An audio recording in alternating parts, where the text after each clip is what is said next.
केवल ढोल घंट बाजुथिब धान बुड़ी दे अन्य बाजिब जे नीरवे हेब भोजन अति निष्ठापर दंडव्रत सार दे सकल कामना पूर्ण।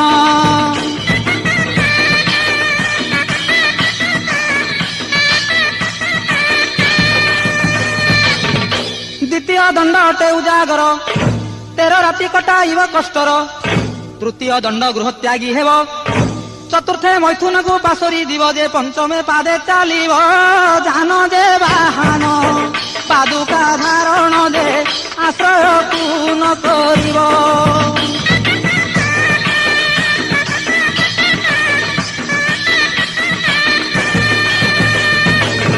षष्ठरे श्मशाने वास करिब। कि अबा तोटा मंदिरे रहिब।